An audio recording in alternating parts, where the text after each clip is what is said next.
겹겹이 이어진 강원도의 석회암 산맥 깊숙한 곳에 자리한 산내 마을은 바깥 세상의 소음과 완벽하게 분리된 듯한 평화로운 아름다움을 간직하고 있었다. 이곳의 삶은 네 계절의 논농사 주기에 맞춰 느리고 평온하게 흘러갔다. 마을 사람들은 대부분 대대로 이곳에 살아온 이들로 서로 옹기종기 모여 살며 끈끈한 이웃사촌의 정을 나누고 어려운 일이 있으면 내일처럼 도왔다. 그리고 이 소박한 공간 속에서 이진우 씨 가족의 이야기와 그의 친구 강태식과의 우정은 한때 마을 사람들에게 행복과 온전함의 상징이자 귀감으로 회자되곤 했다. 이진우는 35살의 남자로 산골 사람의 좋은 덕목을 모두 지닌 인물이었다. 그는 땅처럼 어질고 성실했으며 누구에게 큰 소리를 내거나 손익을 따지는 법이 없었다. 진우의 삶은 튼튼하게 지은 아담한 시골집과 벼가 익는 계절마다 황금빛으로 물드는 다랑이 논, 그리고 그가 세상에서 가장 사랑하는 두 사람의 미소 안에 전부 담겨 있었다. 그 두 사람은 바로 이 지역에서 아름답기로 소문난 아내 최소아와 5살 배기 영특하고 귀여운 아들이었다. 진우에게 행복이란 그저 매일 저녁 일을 마치고 돌아왔을 때 문 앞에서 기다리는 아내와 아들을 보고 김이 모락모락 나는 따뜻한 밥상에 둘러앉는 것, 그뿐이었다. 그는 부유하지는 않지만 인간적인 정이 넘치는 그 안분지족의 삶에 만족했다. 그의 아버지 이용도 공은 걸어서 금방 갈 수 있는 거리에 있는 더 작은 집에서 살고 있었다. 아내를 일찍 여의고 홀로 지냈지만 거의 매일 아들네 집에 와서 저녁을 함께 먹으며 유일한 손주와 즐거운 시간을 보냈다. 이용도 공은 아들의 단란한 가정을 볼 때마다 늘 흐뭇함을 느꼈다. 그리고 진우의 세상에서 빼놓을 수 없는 또 한 사람이 바로 강태식이었다. 태식 역시 35살로 벌거벗고 비를 맞으며 함께 놀던 진우의 중마고우였다. 진우가 안분지족의 화신이라면 태식은 완전히 정반대의 인간이었다. 그는 머리가 비상하여 일찌감치 지역 특산물인 한우 육포의 잠재력을 알아차렸다. 동년배 친구들이 여전히 밭농사에 매달려 있을 때 태식은 과감히 대출을 받아 작은 가공 공장을 차렸다. 그는 최고의 소고기를 구하기 위해 외딴 마을들을 돌아다니고 옛 어른들의 양념 비법을 배웠으며 자신의 제품을 대도시까지 직접 가져가 홍보했다.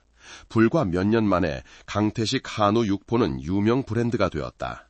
돈이 물처럼 쏟아져 들어왔고 태식은 마을에서 가장 크고 화려한 2층 집을 짓고 외제차를 샀으며 가장 부유하고 명망 있는 사람 중 하나가 되었다. 하지만 사람들이 그를 존경하는 이유는 단지 부유함 때문만이 아니라 그의 호탕하고 의리 있는 겉모습 때문이기도 했다.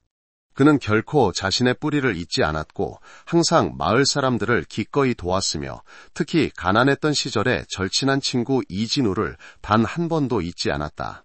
태식에게 진우의 가족은 손님이 아니라 식구였다.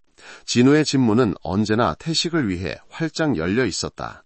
진우네 가족의 어떤 술자리나 즐거운 모임에도 그 친구의 모습이 빠지는 법이 없었다. 태식 또한 진우의 가족을 친가족처럼 대했다. 그는 진우가 감히 꿈도 꾸지 못할 비싼 장난감을 아이에게 사주었고 가끔 진우의 아내 수아의 손에 명품 립스틱이나 실크 스카프 같은 작은 선물을 쥐어주며 아주 자연스럽게 말했다. 출장 갔다가 예뻐서 재수씨 주려고 샀어요. 그냥 받아요. 부담 갖지 말고. 성실한 성격의 진우는 친구의 관심에 감동할 뿐이었고 그것을 끈끈한 형제의 표현이라 여기며 조금도 의심하지 않았다. 그는 성공하고 마음씨 좋은 친구가 있다는 것을 자랑스러워했다. 그는 그 호탕한 모습 뒤에 그 친구가 자신의 아름다운 아내를 쳐다볼 때마다 숨길 수 없는 탐욕과 질투가 번뜩인다는 사실을 전혀 알지 못했다. 진우의 아내 최수아는 산골의 아름다운 꽃과 같았다. 그녀는 하얀 피부와 크고 검은 눈동자, 그리고 어떤 남자든 마음을 사로잡을 수 있는 미소를 가졌다. 수아는 진우의 순박하고 진실한 모습에 반해 결혼했고 남편을 사랑하며 가정을 완벽하게 돌봤다. 하지만 그 아름다운 여인의 영혼 깊은 곳에는 결코 꺼지지 않는 야망의 불꽃이 타오르고 있었다. 그녀는 이 산골의 평범하고 단조로운 삶에 만족하지 않았다. 그녀는 다른 삶, 부유하고 화려한 옷을 입고 호화로운 곳을 다니는 삶을 갈망했다. 그리고 강태식은 그의 부와 경험, 그가 들려주는 바깥 세상 이야기들을 통해 점차 수아가 갈망하는 모든 것의 현신이 되어갔다. 태식이 비싼 선물과 도시적인 남성 향수 냄새를 풍기며 집에 올 때마다 수아는 은연중에 비교하는 마음을 느꼈다. 그녀는 늘 바틀에만 매달려 옷에서 흙냄새가 가시는 날이 없는 자기 남편을 보았고 막연한 권태감이 그녀의 마음속에 스며들기 시작했다. 수아와 태식의 교감은 처음에는 의미심장한 눈빛과 의례적인 칭찬에 불과했지만 점차 그 한계를 넘어서기 시작했다. 진우가 도지 않을 때 태식은 찻잔을 건네며 일부러 수아의 손을 스치곤 했다. 둘만 있을 때면 그는 느끼한 말을 던졌다. 재수 씨는 날이 갈수록 예뻐지네. 진우 저 녀석은 정말 복받았어. 수아는 불쾌해하기는커녕 달콤한 떨림을 느꼈다. 처음으로 한 남자가 그녀의 순박한 남편은 결코 해주지 못했던 방식으로 그녀의 아름다움을 알아보고 인정해준 것이었다. 죄의 씨앗은 이미 뿌려졌다. 그것은 그저 싹을 틔울 비와 바람을 기다리고 있을 뿐이었다. 그리고 그 비는 7월의 어느 주말 저녁 장대비가 쏟아지던 밤에 찾아왔다. 늘 그렇듯 태식은 진우의 집에 저녁을 먹고 술을 마시러 왔다. 그날 진우는 돼지 한 마리를 팔아 주머니가 두둑해져서 기분이 아주 좋았다. 그는 친구를 상에 끌어안치고 계속해서 술을 권했다. 이용도 공도 그 자리에 있었다. 두 아들 같은 이들이 친하게 지내는 모습을 보며 그의 마음도 훈훈해졌다. 저녁 식사가 끝나고 이용도 공은 쉬기 위해 자기 집으로 돌아갔다. 진우와 태식은 계속해서 술자리를 이어갔다. 산골에서 옥수수로 빚은 동동주는 마실 때는 부드럽지만 금방 취기가 올랐다. 밤이 깊어질 무렵 진우는 만취하여 상에 쓰러져 아무것도 모르는 상태가 되었다. 제가 방으로 부축할게요. 수아가 태식에게 말했다. 그녀의 목소리는 나지막하고 달콤했다. 태식 씨는 앉아서 따뜻한 차 한 잔 더 하고 가세요. 비가 이렇게 많이 오는데 그냥 가면 감기 걸려요. 커다란 남편을 힘겹게 침실로 부축해 얇은 이불을 덮어준 후 수아는 거실로 돌아왔다. 이제 그곳에는 그녀와 태식 단둘만 남아 있었다. 밖에서는 빗방울이 지붕을 때리는 소리가 요란하게 들려오며 사적이고도 무언가 충동적인 공간을 만들어냈다. 희미한 노란 불빛 아래 취기가 오른 두 사람, 이미 사악한 마음을 품고 있던 두 사람의 눈빛이 마침내 마주쳤다. 아무 말도 오가지 않았다. 모든 것은 마치 정해진 수순처럼 자연스럽게 일어났다. 태식이 일어나 다가와 수아를 품에 끌어안았다. 그의 팔은 단단하고 욕망으로 가득했다. 남성적인 향수 냄새가 짙은 술 냄새와 섞여 수아의 코를 찔렀고 그녀는 현기증을 느꼈다. 그리고 수아는 저항하는 대신 그의 목을 감싸 안으며 열정적으로 화답했다. 그날 밤 바로 자신의 집에서 남편이 옆방에서 곤히 잠들어 있는 동안 아내와 그의 가장 친한 친구는 그를 뻔뻔하게 배신했다. 그날 밤 이후 은밀하고 죄악으로 가득한 관계가 형성되었다. 그들은 진우가 일을 하러 나가 없거나 술에 취해 세상 모르고 잠들었을 때를 이용해 몰래 만났다. 욕망과 기만이 그들을 하나로 묶었고 평범했던 사람들을 범죄의 공모자로 만들었다. 이 관계에 깊이 빠져들수록 그들은 이진우가 눈엣가시처럼 느껴졌다. 그들의 사랑과 미래의 더 큰 야망의 방해가 되는 존재로 말이다. 수아는 태식과 공개적으로 함께하며 그 부유한 집의 안주인이 되기를 갈망했다. 태식은 수아의 육체뿐만 아니라 그가 항상 친구에게서 질투했던 가정과 행복까지도 송두리째 빼앗고 싶었다. 그리고 그렇게 하기 위해서 그들은 이진우가 사라져야만 한다는 것을 알았다.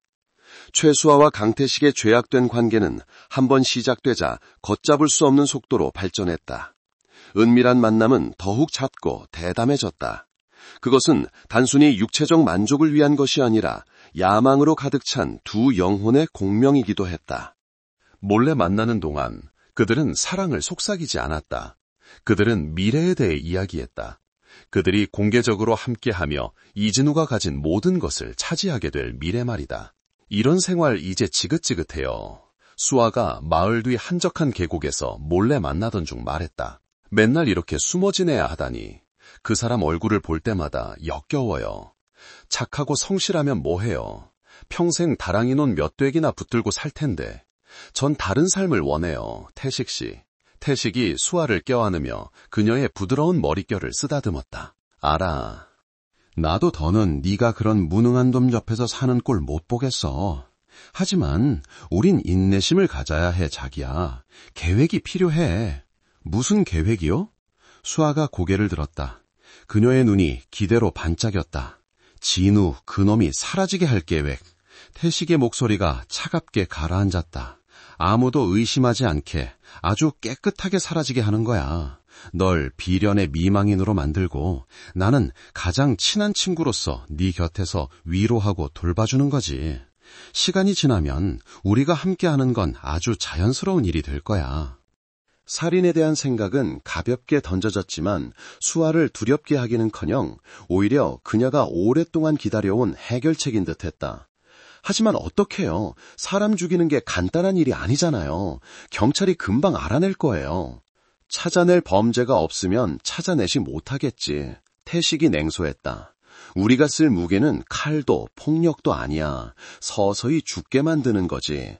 병으로 죽는 것처럼 보이게. 의사도 손 쓸 수 없는 죽음으로. 그리고 그 잔혹한 친구는 아주 치밀한 계획을 세웠다. 바로 이 강원도 산골에 풀과 나무를 이용한 계획이었다. 그가 선택한 무기는 이 지역 사람들이라면 누구나 알고 두려워하는 것이었다. 투구꽃이었다. 투구꽃은 이 지역 산비탈에 흔하게 자라는 야생화였다. 겉보기에는 평범하고 심지어 아름다운 보라색 꽃을 피우기도 했다. 하지만 그 아름다움 뒤에는 끔찍한 맹독이 숨어 있었다. 잎 몇 장만으로도 황소 한 마리를 죽일 수 있을 정도였다. 투구꽃의 독이 몸에 들어가면 쇠약, 근육마비, 호흡곤란을 일으키고 결국 심장마비로 이어졌다. 만약 극소량을 여러 날에 걸쳐 장기간 사용하면 원인 불명의 난치병처럼 보이는 느린 죽음을 만들어낼 수 있었다. 내가 산에 가서 투구꽃을 찾아올게. 태식이 계획을 설명했다. 그걸 빻아서 말린 다음 고운 가루로 만드는 거야. 매일 아주 적은 양, 모래알 하나만큼만 그놈이 먹는 음식이나 마시는 것에 몰래 넣는 거지. 진욱 그놈, 건강 챙긴다고 매일 저녁 약주 마시는 버릇 있잖아. 그게 가장 좋은 기회야. 계획은 합의되었다. 며칠 후 태식은 수아에게 작은 유리병을 건넸다. 그 안에는 아무 냄새도 맛도 없는 녹회색 가루, 바로 죽음의 신의 가루가 들어있었다. 그리고 잔인한 연극이 시작되었다. 최수아는 무서울 정도로 침착하게 범죄를 실행하기 시작했다. 그녀는 여전히 현명하고 부지런한 아내였다. 매일 남편과 아이를 정성껏 돌봤지만 그 사랑스러운 몸짓 속에는 등골이 오싹할 정도의 거짓과 악의가 숨어 있었다. 매일 저녁 식사 후 수아는 직접 남편에게 약주 한 잔을 따라주었다. 요즘 일하느라 힘든데 이거 한 잔 마시고 힘내요. 그녀는 달콤하고 다정한 목소리로 말했다. 순박한 남편 이진우는 아무런 의심 없이 아내가 따라주는 술잔을 받아들고 단숨에 마셨다. 그는 자신이 방금 자신의 생명을 서서히 갉아먹을 독약을 마셨다는 사실을 전혀 알지 못했다. 첫째 주가 지나자 진우는 몸이 이상하게 피곤하다고 느끼기 시작했다. 그는 과로 때문이라고 생각했다. 수아는 몹시 걱정하는 척하며 남편에게 쉬라고 재촉하고 몸보신에 좋은 음식을 만들어 주었다. 둘째 주가 되자 피로감은 더욱 심해졌다. 진우는 체중이 줄고 안색이 창백해졌다. 예전에는 쉽게 하던 힘든 농사일이 이제는 버거워졌다. 그는 배가 은근히 아파오기 시작했다. 셋째 주가 되자 진우의 건강은 눈에 띄게 악화되었다. 그는 거의 아무 일도 할 수 없게 되어 집에 누워만 있었다. 피부는 누렇게 떴고 숨쉬기 힘들어했다. 진우의 아버지 산전수전 다 겪은 이용더 공은 뭔가 이상하다는 것을 느끼기 시작했다. 산속의 황소처럼 건강했던 아들이 갑자기 이렇게 쓰러질 리가 없었다. 그는 며느리에게 진우를 읍내 병원에 데려가 보라고 재촉했다. 읍내병원 의사들은 온갖 검사를 다 해보았지만 원인을 찾지 못했다. 그들은 진우가 심각한 쇠약 상태이며 아마도 어떤 이상한 바이러스에 감염된 것 같다고 진단하고 영양제 몇 가지를 처방하며 큰 병원으로 가보라고 권했다. 진우가 아픈 내내 강태식은 거의 매일같이 얼굴을 비췄다. 그는 지극정성인 친구인 척했다. 그는 자신의 사업도 내팽개치고 진우 곁에서 안부를 묻고 격려했다. 그는 가장 비싼 보약을 사오고 이 지역에서 가장 용하다는 한의사를 찾아다녔다. 그는 신지러 수아를 걱정하는 척하며 입버릇처럼 말했다. 재수 씨도 건강 잘 챙겨야 해요. 진우한테 무슨 일이라도 생기면 우리 친구들이 재수 씨랑 아이를 나몰라라 하진 않을 테니까. 이용덕 공은 태식의 마음에 매우 감사하면서도 노인의 예리함으로 뭔가 석연치 않음을 느꼈다. 그는 태식이 며느리를 보는 눈빛에 과도한 관심이 섞여 있음을 보았고 수아의 걱정 또한 그녀가 아무리 연기를 잘해도 어색함과 진실되지 않은 슬픔이 느껴졌다. 늙은 아버지의 마음속에 막연하고 무서운 의심의 싹이 트기 시작했다. 넷째 주가 되자 이진우는 자신의 그림자만 남은 듯한 모습이 되었다. 그는 뼈만 앙상하게 남아 침대에 누워 가쁜 숨을 몰아쉬었다. 그는 자신이 오래 살지 못할 것을 알았다. 마지막 순간에도 그는 아내의 손을 꼭 잡고 힘겹게 속삭였다. 나 이제 틀린 것 같아. 당신 혼자 남아서 아이 잘 키워줘. 최수아는 남편을 끌어안고 오열했지만 그것은 기쁨과 해방의 눈물이었다. 그들의 계획은 완벽하게 성공했다. 그날 밤 한 달 넘게 서서히 그리고 잔인하게 독살당한 이진우는 사악한 아내의 품에서 마지막 숨을 거두었다. 그는 자신이 가장 사랑했던 아내와 가장 친한 친구에게 가장 잔인한 방식으로 배신당했다는 사실을 꿈에도 모른 채 죽어갔다. 한창 나이의 남상 이진우의 죽음은 평화롭던 산내 마을에 큰 충격을 안겨주었다. 소식은 빠르게 퍼져나갔고 깊은 슬픔과 안타까움을 동반했다. 사람들은 불과 한 달 전까지만 해도 무거운 뼈단을 어깨에 짊어지던 건강한 진우가 그렇게 갑작스럽게 세상을 떠났다는 것을 믿을 수 없었다. 진우의 집에서는 최수아의 애절한 울음소리가 산골의 정적을 깨트리며 울려 퍼졌다. 그녀는 남편의 시신 옆에 무릎을 꿇고 비통하게 울부짖으며 연신 두 손으로 가슴을 쳤다. 여보, 어떻게 우리 모자를 버리고 갈 수 있어요? 일어나요, 여보. 비통에 잠긴 미망인의 연기는 수아에 의해 완벽하게 연출되었다.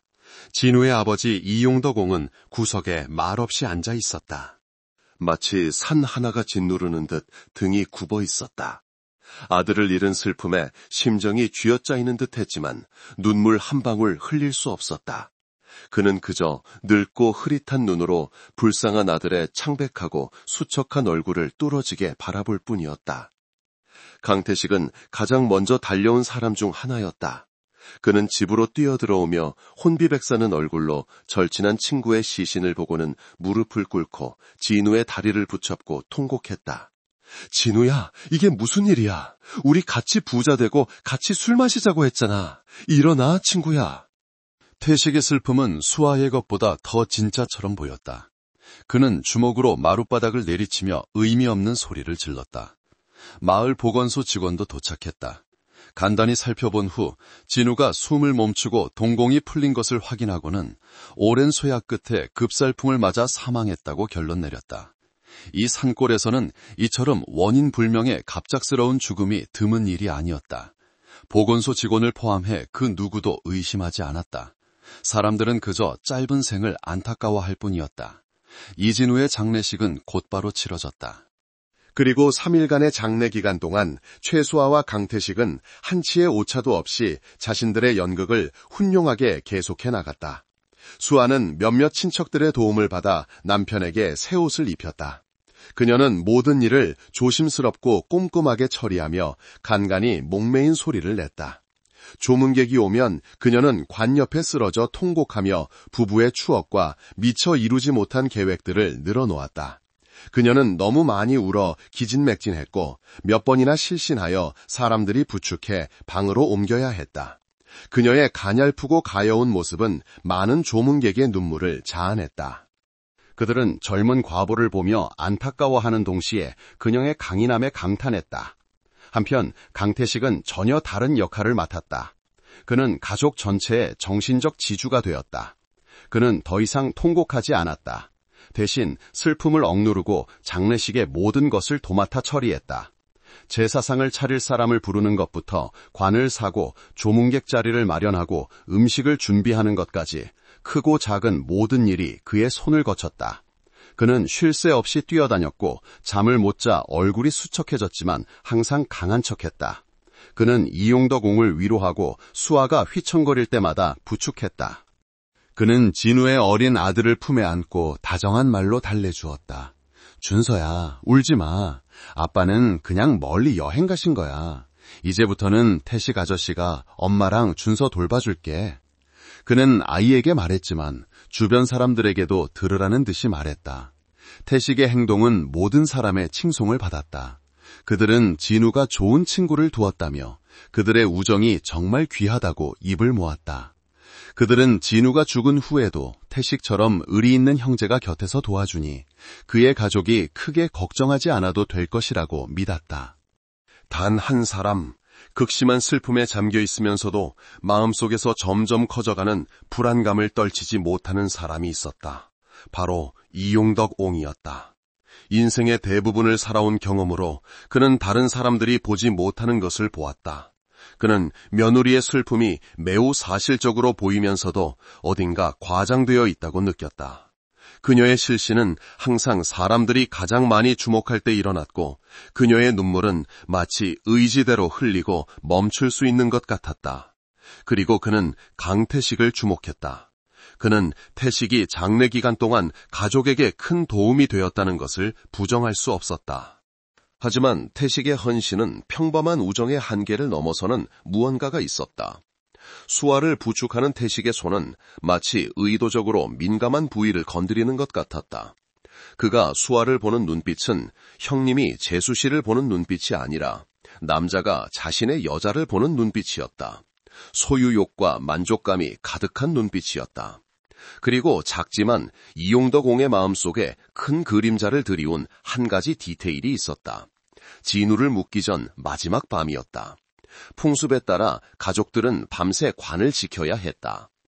새벽 2시쯤 모두가 지쳐 잠들었을 때 이용덕 옹은 여전히 앉아서 말없이 아들을 바라보고 있었다. 그때 그는 최수아와 강태식이 아무도 보지 않는다고 생각하며 집구석에 나란히 앉아 있는 것을 보았다. 그는 태식이 살며시 손을 내밀어 상복 아래로 수아의 손을 잡는 것을 보았다. 그리고 수아는 손을 빼는 대신 가볍게 그의 손을 쥐었다. 두 사람은 서로 시선을 교환했다. 그것은 슬픔을 나누는 시선이 아니었다. 그것은 공모자들의 시선, 어두운 비밀로 가득 찬 시선이었다. 그 순간은 불과 몇 초 동안이었지만 늙은 아버지의 심장을 칼로 찌르는 듯했다. 끔찍한 의심, 감히 상상조차 해본 적 없는 가설이 그의 머릿속에서 싹트기 시작했다. 뭔가 잘못됐다. 분명히 뭔가 잘못됐다. 아들의 죽음이 어쩌면 급살풍 때문이 아닐지도 모른다. 장례식이 끝나고 이진우는 마지막 안식처에 묻혔다. 산내 마을의 삶은 다시 평범한 리듬으로 돌아가는 듯했다. 하지만 이용덕 옹에게 그 후의 날들은 고뇌와 의혹 속에서 사는 나날이었다. 그는 자신의 의심을 누구에게도 말하지 않기로 결심했다. 증거가 없다는 것을 알았고 슬픔에 잠긴 늙은이의 말은 무게가 없을 것이었다. 그는 스스로 진실을 찾아내기로 결심했다. 장례식 후 이용덕 옹은 자신의 작은 집으로 돌아왔다. 하지만 그의 마음은 항상 아들의 집을 향해 있었다. 그는 멀리서 관찰했고 그가 본 것들은 그의 의심을 더욱 깊게 만들었다. 최소아와 강태식은 자신들의 연극을 끝낸 후 경계심이 풀어지기 시작했다. 장례식이 끝난 지 일주일 만에 태식은 밤에 공개적으로 수아의 집을 드나들기 시작했다. 그는 더 이상 자질고레한 것을 도와준다는 핑계를 대지 않고 아주 늦게까지 머물렀다. 그의 차는 종종 대나무숲 뒤편 구석에 새벽녘까지 주차되어 있다가 사라졌다. 이용도공은 자신의 집에서 아들의 집을 바라보았다. 한밤중이 넘도록 불이 켜져 있는 것을 보며 그의 속은 타들어갔다. 그의 의심은 이제 확신이 되었다. 하지만 그는 증거가 필요했다. 부인할 수 없는 증거. 그는 자신이 무엇을 해야 할지 알았다. 그는 이 고뇌 속에서 계속 살 수 없었다. 어느 날 밤 그는 더 이상 멀리서 지켜보지만은 않기로 결심했다. 그는 불쌍한 아들을 위해 스스로 진실을 찾아야만 했다. 내가 네 억울함을 풀어주마, 아들아. 이진우의 장례식이 끝나고 이용덕 옹의 마음속에는 채울 수 없는 공허함이, 마을 공동체에는 은근한 아픔이 남았다. 사람들은 점차 일상으로 돌아갔고 착하지만 박복했던 한 남자에 대한 안타까움을 안고 살아갔다. 최소한은 계속해서 비통에 잠긴 미망인 역할을 완벽하게 소화했다. 장례식 후 일주일 동안 그녀는 집에서 두문불출하며 이웃과의 접촉을 거부했고 가끔 마을 사람들이 안타까운 마음에 가져다주는 음식을 받기 위해 문을 열 뿐이었다. 절친한 친구 역할을 맡은 강태식 역시 깊은 슬픔을 표현했다. 그는 모든 사업을 잠시 접어두고 매일 2-3번씩 진우의 집을 찾았다. 그는 집에 들어가지 않고 마당에 서서 고요한 집을 바라보며 한숨을 쉬거나 수아 모자에게 먹을 것을 가져다 주고 몇 마디 안부를 물은 뒤 쓸쓸히 돌아갔다. 그의 행동은 마을 사람들의 감탄을 더욱 자아냈다. 그들은 태식이 정말 좋은 친구이자 의리 있는 형제라고 믿었다. 하지만 어떤 완벽한 연극도 막을 내려야 할 때가 오는 법이다. 특히 주연 배우들이 지치고 인내심을 잃기 시작했을 때는 더욱 그렇다. 약 2주간 슬픔의 가면을 쓰고 살던 최수아와 강태식은 경계심이 풀어지기 시작했다.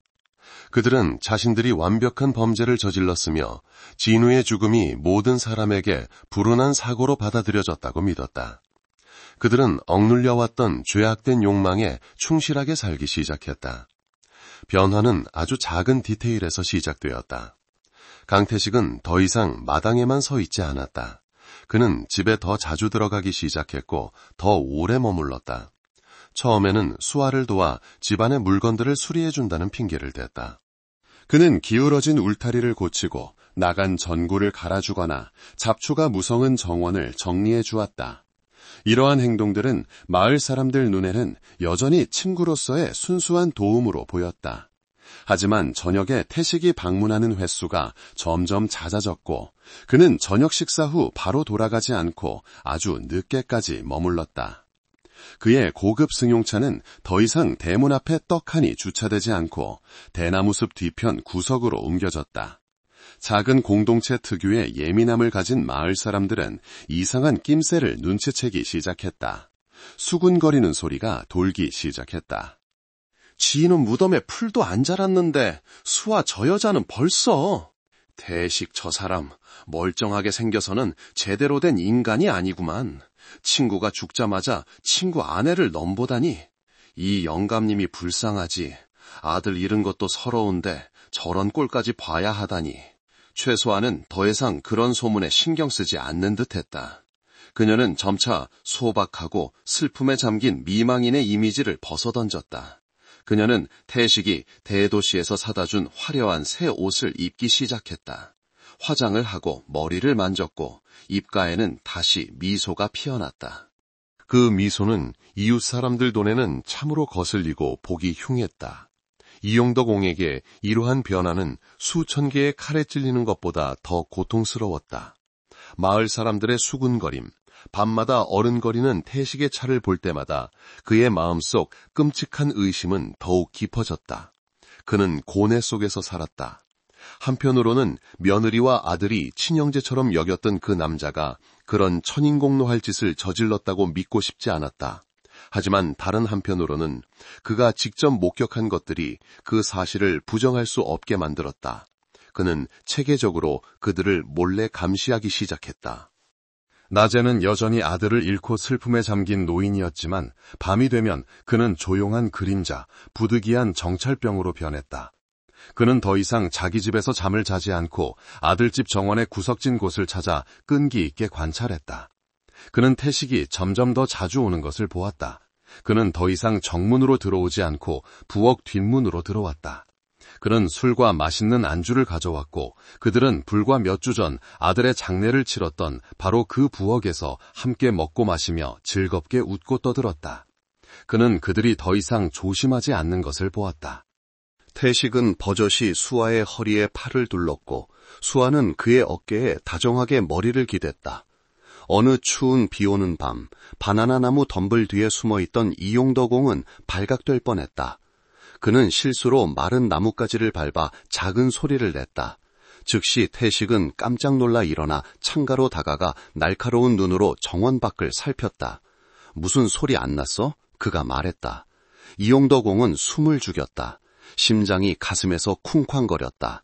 그는 어둠 속에서 비에 흠뻑 젖은 채로 꼼짝 않고 서 있었다. 다행히 한참을 살피던 태식은 아무것도 보지 못하고 안으로 들어갔다. 그 일로 이용덕공은 자신이 하고 있는 일이 얼마나 위험한지 깨달았다. 하지만 그것이 그를 멈추게 하지는 못했다. 오히려 진실을 찾으려는 그의 결심은 더욱 강해졌다. 두 불륜 남녀의 뻔뻔함은 진우의 49제 날 절정에 달했다. 집에서 제사를 지낸 후 수아는 이용덕공에게 피곤해서 집에서 쉬고 싶다며 묘소에는 같이 가지 않겠다고 말했다. 이용덕공은 아무 말 없이 홀로 마을 묘지로 향했다. 하지만 길을 절반쯤 갔을 때 어떤 예감이 그를 다시 돌아가게 만들었다. 그리고 그는 강태식의 차가 숨기려는 시도조차 없이 대문 바로 앞에 주차되어 있는 것을 보았다. 이용덕공은 집으로 들어가지 않고 다시 익숙한 은신처로 향했다. 창문 틈으로 그는 며느리가 흰 상복을 얇은 잠옷으로 갈아입은 것을 보았다. 그녀와 태식은 아직 향불 연기가 채 가시지 않은 아들의 제사상 바로 앞에서 술을 마시고 있었다. 그들은 웃고 떠들며 서로를 희롱하더니 태식이 수아를 번쩍 들어안고 침실로 직행했다. 그 광경은 늙은 아버지의 마음속에 남아있던 마지막 희망의 조각마저 산산조각냈다. 그의 의심은 이제 확고한 신념으로 변했다. 의심의 여지가 없었다. 그들은 이전부터 몰래 만나왔고 아들의 죽음은 분명히 이 죄악된 관계와 관련이 있었다. 하지만 관찰만으로는 부족했다. 그가 본 것은 그들의 불륜, 즉 도덕적인 죄를 증명할 뿐이었다. 그는 형사 범죄의 증거가 필요했다. 그는 자백이 필요했다. 그는 죄와 욕망에 취해 있는 자들이 가장 경계심을 잃고 특히 둘만 있는 사적인 공간에서 비밀을 누설하기 쉽다는 것을 알았다. 그날 밤 집으로 돌아온 후 이용덕옹은 잠을 이룰 수 없었다. 그는 생각하고 또 생각했다. 그는 다음에 무엇을 해야 할지 알았다. 그는 더 이상 멀리서 지켜볼 수만은 없었다. 그는 더 가까이, 그들이 하는 말을 한마디 한마디 들을 수 있을 만큼 가까이 가야만 했다. 그것이 목숨을 위협할 수 있는 일일지라도 그는 더 이상 두렵지 않았다. 아들을 잃은 슬픔은 증오와 강철 같은 결심으로 변했다. 저놈들이 갈수록 대담해지고 있어 그는 어둠 속에서 속삭였다. 내일 밤에는 더 가까이 가야 한다. 저들이 무슨 말을 하는지 반드시 들어야 해. 밤이 산내 마을에 내려앉으며 고산지대 특유의 싸늘한 냉기를 몰고 왔다. 안개가 산비탈에 자욱하게 끼기 시작하며 고요하면서도 어딘가 으스스한 풍경을 만들어냈다. 이용덕옹에게 오늘은 그의 인생에서 가장 긴 밤이 될 것이었다. 그 진실이 아무리 잔인하더라도 마주해야만 하는 운명의 밤이었다. 그가 예상했던 대로 저녁 8시쯤 강태식의 차가 조용히 마을로 들어와 아들 집 뒤편 대나무 숲의 익숙한 구석에 주차했다. 이용덕옹은 맞은편 작은 집의 은신처에서 모든 것을 지켜보았다. 그의 속은 타들어갔지만 늙은 눈은 강철 같은 결의로 빛났다. 그는 기다렸다. 온 마을이 깊은 잠에 빠지고 마지막 불빛마저 꺼져 벌레 소리와 산골짜기를 스치는 바람 소리만 남을 때까지 끈기 있게 기다렸다. 밤 11시쯤 이용덕옹은 조용히 집을 나섰다. 그는 큰 길로 가지 않고 밭 뒤에 좁은 길을 통해 어둠 속에서 경험 많은 사냥꾼처럼 움직였다. 평생을 산과 함께한 삶이 그에게 소리 없이 걷는 법을 가르쳐 주었다. 그의 목표는 아들의 집이었다. 더 구체적으로는 그 두 남녀가 분명히 안에 있을 침실 아래의 마루 밑 공간이었다. 시골집의 마루 밑은 보통 비어 있어 땔감이나 농기구를 두는 데 사용되었고 듬성듬성한 울타리로 둘러싸여 있어 이상적인 은신처였다. 이용덕 옹은 숨을 죽이고 조심스럽게 정원을 가로질러 마른 나뭇가지를 피했다. 집의 기둥에 다다랐을 때 그는 조용히 울타리 틈으로 몸을 비집고 들어가 축축하고 차가운 흙바닥에 몸을 바짝 붙였다. 이 위치에서는 위쪽 마룻바닥 틈새를 통해 들려오는 소리를 꽤 선명하게 들을 수 있었다. 그는 웃음소리, 술잔 부딪히는 소리, 그리고 그의 심장을 쥐어짜는 듯한 다른 부끄러운 소리들을 들었다. 그는 소리를 내지 않기 위해 입술을 피가 나도록 깨물었다. 그는 어둠 속에서 차가운 밤이슬을 맞으며 끈기 있게 기다렸다. 시간은 아주 느리게 흘러 1시간 그리고 2시간이 지났다. 위층의 모든 소리가 멎었다. 아마도 잠들었을 것이다. 이용덕 옹은 뼛속까지 스며드는 추위를 느끼기 시작했지만 꼼짝도 하지 않았다. 그는 기다려야 한다는 것을 알았다. 가장 어두운 비밀은 종종 꿈속에서, 잠꼬대 속에서 드러나기 마련이니까. 그리고 새벽 2시쯤 그의 기다림은 보상받았다. 최수아의 공포에 천 날카로운 비명소리가 갑자기 위층 침실에서 터져나와 고요한 밤을 갈랐다. 살려주세요. 안 돼, 날 죽이지 마. 이어서 잠결에 짜증이 섞인 강태식의 목소리가 들렸다. 왜 그래? 한밤중에 무슨 소리야? 또 꿈 꿨어? 그 사람이 꿈에 나왔어요. 수아의 목소리가 울음 섞인 채로 심하게 떨렸다. 그 사람이 돌아왔어요. 침대 머리맡에 서서 하얗게 질린 얼굴로 눈을 부릅뜨고 날 쳐다보고 있었어요. 아무 말도 안 하고 그냥 손을 뻗어서 내 목을 조르려고 했어요. 너무 무서워요, 오빠. 마루 밑에 누워있던 이용덕 옹의 심장이 멎는 듯했다. 그는 한마디도 놓치지 않으려고 귀를 쫑긋 세웠다. 위에서 태식은 애인을 달래려는 듯했다. 또 그 꿈이야? 내가 말했잖아. 네가 너무 많이 생각해서 그래. 다 끝난 일인데 아무도 모르는데 뭐가 무서워. 하지만 요즘 계속 그 사람이 나타나서 목숨을 내놓으라고 해요. 수아는 여전히 공포에 질려 울었다. 너무 무서워요. 자기가 독살당한 걸 알고 복수하러 온 거예요. 자백이 터져 나왔다.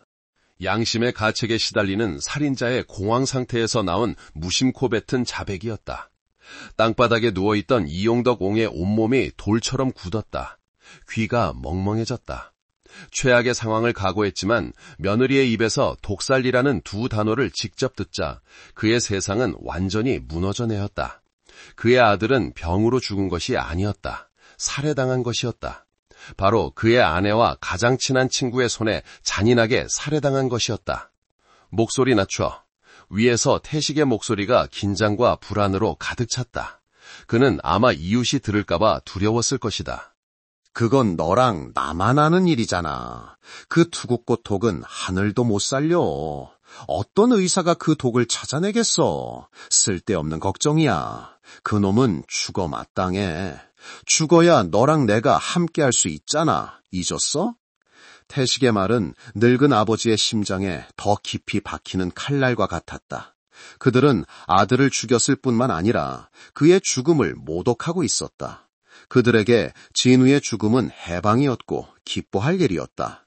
이용덕 옹은 어둠과 추위 속에서 누워 있었다. 눈물이 걷잡을 수 없이 흘러내렸다. 그것은 고통과 분노 그리고 무력감의 눈물이었다. 그는 당장 뛰어올라가 소리치고 아들의 복수를 위해 그 두 남녀를 직접 죽이고 싶었다. 하지만 이성이 그를 붙잡았다.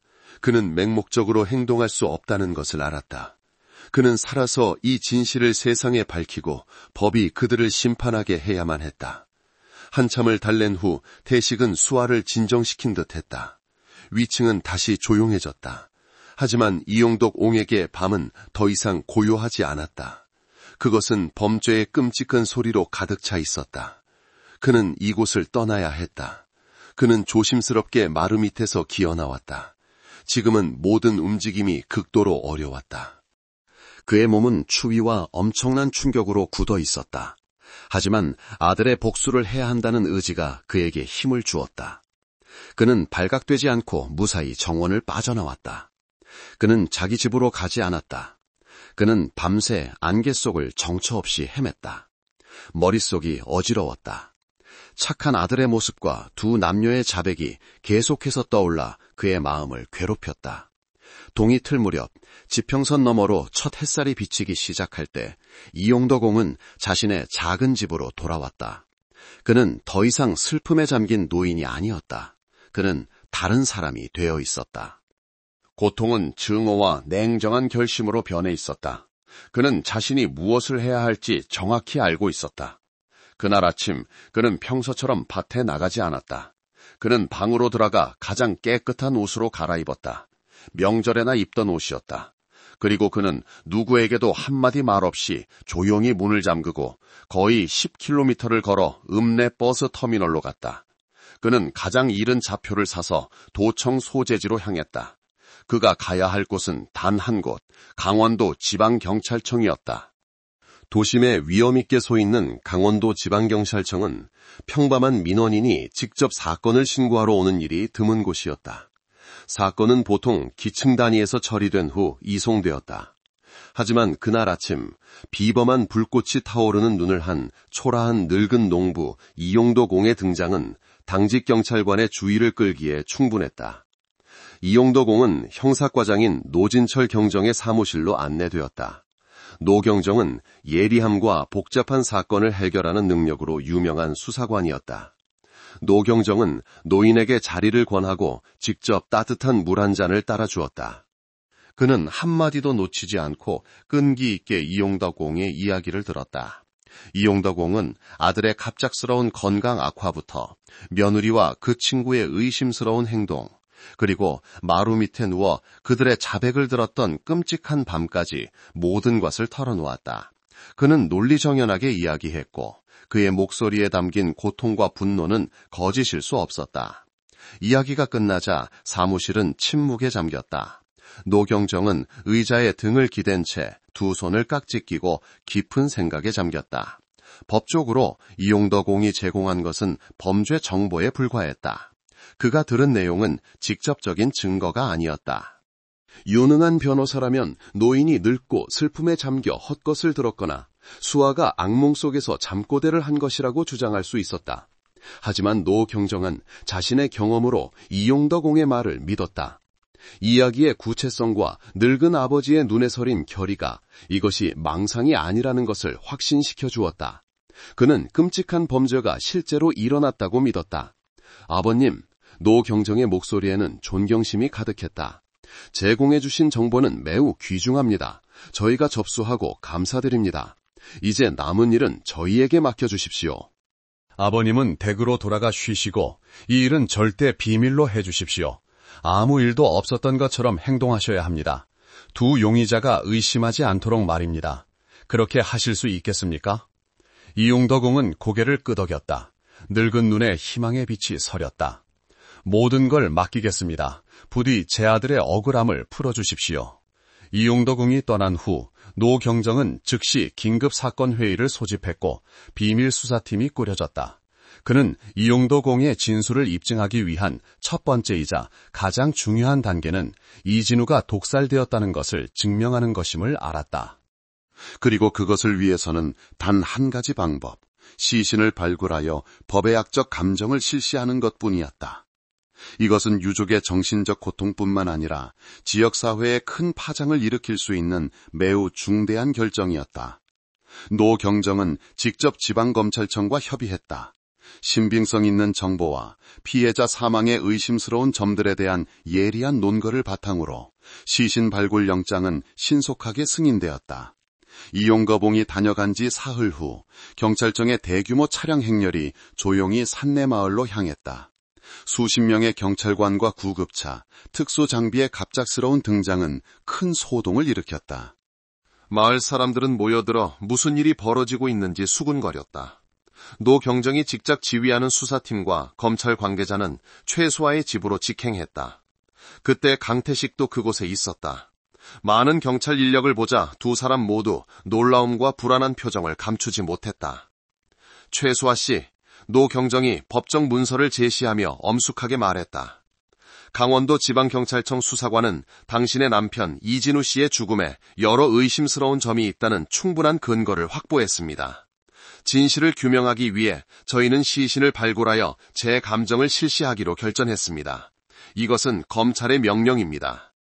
발굴이라는 두 단어를 듣자 최수아의 얼굴이 종이처럼 하얗게 질렸다. 그녀는 다시 비련의 미망인 연기를 하며 울부짖기 시작했다. 세상에 어떻게 그런 짓을 할 수 있어요? 그녀는 소리쳤다. 남편은 이미 죽었어요. 편히 쉬게 놔두세요. 당신들은 고인을 모독하고 있어요. 난 동의 못해요. 절대로 동의 못해요. 강태식도 서둘러 나서서 가족을 보호하는 친구 역할을 했다. 경찰관님들, 법에 따라 일하시는 건 알겠습니다. 하지만 묘를 파헤치는 것은 정신적으로 매우 중대한 일입니다. 우리 가족은 아무런 요청도 하지 않았습니다. 왜 임의로 이런 일을 하시는 겁니까? 뭔가 착오가 있는 것 아닙니까? 두 사람의 격렬한 반대는 수사관들을 동요시키기는커녕 오히려 그들의 의심을 더욱 굳혔다. 결백한 아내, 결백한 친구라면 사랑하는 사람의 죽음에 대한 진실을 찾고 싶어 하지 결코 이런 태도를 보이지 않을 것이었다. 이것은 사법기관의 결정입니다. 노 경정이 단호하게 말했다. 협조 여부가 이 결정을 바꾸지는 못합니다. 두 분은 마을 묘지로 가서 입회해 주시기 바랍니다. 수아의 울부짖음과 반대에도 불구하고 발굴은 진행되었다. 언덕 비탈에 있는 작은 묘지에서 가족과 지역정부 대표 그리고 많은 마을 사람들이 지켜보는 가운데 법의학팀이 작업을 시작했다. 분위기는 매우 무거웠고 삽이 마른 흙과 돌에 부딪히는 소리만 건조하게 울렸다. 최수아와 강태식은 나란히 서서 창백한 얼굴을 하고 있었다. 그들은 점차 파헤쳐지는 무덤을 뚫어지게 바라보며 마음속에서는 공포의 폭풍이 몰아쳤다. 그들은 서로 눈빛으로 안심시키려 애쓰며 한 달이 넘었으니 독의 흔적이 더 이상 남아있지 않기를 바랐다. 거의 1시간 후 나무관이 땅 위로 올라왔고 관뚜껑이 열렸다. 시신은 부패의 징후를 보이기 시작했지만 이진우의 얼굴은 여전히 알아볼 수 있었다. 이용덕 옹은 아들을 보자 슬픔을 이기지 못하고 무릎을 꿇고 통곡했다. 법의학 전문가들은 조용하고 전문적으로 작업했다. 그들은 조심스럽게 시신을 관에서 꺼내 특수 가방에 넣고 밀봉했다. 시신은 부검과 독극물 감정을 위해 도 법의학센터로 이송되었다. 법의관은 가족에게 결과가 며칠 내로 나올 것이라고 통보했다. 발굴이 끝나고 진우의 시신은 다시 한번 고향을 떠났다. 최수아와 강태식은 구급차가 시야에서 사라질 때까지 서서 지켜보았다. 그들은 평범한 척하려 애썼지만 눈빛 깊은 곳에는 숨길 수 없는 공포가 서려 있었다. 그들이 쌓아 올린 안전의 벽에 이제 첫 균열이 생기기 시작했다. 강원도 법의학 감정센터에서는 즉시 부검이 진행되었다. 법의관들은 고도의 집중력으로 작업했다. 그들은 독극물 검사를 위해 가장 중요한 장기 샘플인 간, 신장, 위, 그리고 머리카락 샘플까지 채취했다. 검사실에서 기술자들은 가장 진보된 과학적 방법을 사용하여 분석했다. 그들은 흔한 종류의 독극물 흔적을 찾았지만 결과가 없었다. 하지만 수사팀은 그들에게 투구꽃이라는 중요한 단서를 제공했다. 식물에서 유래한 천연 독소를 찾는 것은 더 전문적인 방법과 시약을 요구했다. 사흘 후 마침내 최종 결과가 나왔다. 감정 결론서는 노진철 경정의 손에 직접 전달되었다. 그는 긴장하며 봉인을 뜯었고 그 안의 글자들이 모든 것을 확증했다. 결론, 시신 이진후의 장기 샘플에서 젤사민이 검출됨. 이는 투구꽃, 겔스미움 엘레간스의 주성분인 극독성 알칼로이드 화합물임. 독소 농도로 보아 피해자는 장기간에 걸쳐 소량의 독에 중독되어 쇠약해져 사망한 것으로 보임. 과학적 증거가 목소리를 냈고 범죄는 드러났다. 법의학 감정서가 노진철 경정의 책상 위에 놓여 있었다. 그것은 이미 쓰인 판결문처럼 차갑고 단호했다. 과학적 증거는 목소리를 냈고 이진우가 독살되었다는 것을 부인할 수 없게 확증했다. 급살풍으로 인한 사망이라는 모든 이야기는 완전히 무너졌다. 최수아와 강태식에 대한 긴급 체포영장을 집행할 충분한 근거가 확보되었습니다. 노경정은 직후 열린 사건 회의에서 말했다. 그의 얼굴에는 감정이 없었지만 목소리에는 분노가 서려 있었다. 그들의 범죄는 너무나 명백합니다. 동지들은 신속하고 정확하게 행동하여 용의자들이 말을 맞추거나 아주 작은 증거라도 인멸할 기회를 주지 말아야 합니다. 긴급 체포영장은 즉시 검찰의 승인을 받았다. 2개의 특별수사팀이 구성되어 동시에 2곳으로 이동했다. 한 부과장이 지휘하는 첫 번째 팀은 강태식의 한우 육포 가공 공장으로 직행했다. 그는 그곳에서 위풍당당하게 직원들을 지휘하고 있었다. 갑자기 나타난 형사들의 모습을 보자 태식의 얼굴이 굳었다. 하지만 산전수전 다 겪은 자의 배짱으로 그는 금세 평정을 되찾고 심지어 오만한 태도까지 보였다. 경찰관님들, 무슨 일로 오셨습니까? 그가 여전히 넉살 좋게 물었다. 제 공장은 정직하게 사업하고 세금도 꼬박꼬박 내고 있습니다. 강태식 씨, 부과장이 체포영장을 제시했다. 이진우 씨의 사망과 관련된 혐의로 조사를 받기 위해 체포합니다. 협조해 주시죠.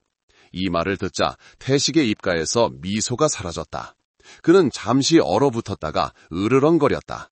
잘못하신 것 아닙니까? 진우는 제 가장 친한 친구입니다. 무슨 근거로 날 체포하는 겁니까? 하지만 그의 저항은 소용없었다. 2 형사가 재빨리 접근하여 차가운 수갑으로 그의 손을 채웠다. 동시에 노경정이 직접 지휘하는 2번째 팀은 최수아의 집에 도착했다. 그녀는 아들과 함께 집에 있었다. 경찰이 집안까지 들어오자 수아는 극도로 놀라고 두려워했다. 그녀는 가여운 미망인 연기를 완벽하게 다시 해냈다. 무슨 짓이에요? 우리 집은 상중이란 말이에요. 그녀는 울부짖었다. 최수아 씨, 노경정이 차가운 목소리로 말했다. 우리는 당신이 남편의 죽음에 직접적으로 관련되어 있다는 것을 입증할 충분한 증거를 가지고 있습니다. 당신을 체포합니다. 수아는 바닥에 주저앉아 비통하게 울부짖으며 한사코 억울함을 호소했다. 하지만 모든 것은 너무 늦었다. 최수아와 강태식은 그날 바로 경찰청으로 압송되었다. 취조실에서 2 살인자는 분리되어 신문을 받았다. 수사팀은 주모자로 판단되고 심리적으로 더 강한 태식부터 신문하기로 결정했다. 예상대로 강태식은 매우 완강했다.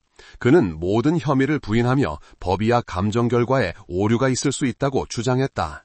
그는 유능한 변호사를 선임했고 대부분의 신문 시간 동안 침묵을 지켰다. 그는 자신이 자백하지 않으면 경찰이 아무것도 할 수 없을 것이라고 믿었다. 하지만 그는 수사관들의 인내심과 수사 기법을 과소평가했다. 하루 동안의 팽팽한 심리전이 성과 없이 끝나자 노경정은 전술을 바꾸기로 결정했다. 그는 태식에게 비디오 하나를 보여주었다. 그것은 이용더 공이 마루 밑에 누워 태식과 수아의 대화 전체를 들었던 밤을 상세히 진술하는 녹화 영상이었다. 그날 밤 자신과 애인이 나눴던 대화가 정확하게 재현되는 것을 듣자 태식의 완강하던 얼굴이 마침내 무너졌지만 그는 여전히 부인하려 애썼다. 그건 그냥 늙고 정신없는 노인이 아들을 잃은 슬픔에 헛소리하는 것뿐입니다.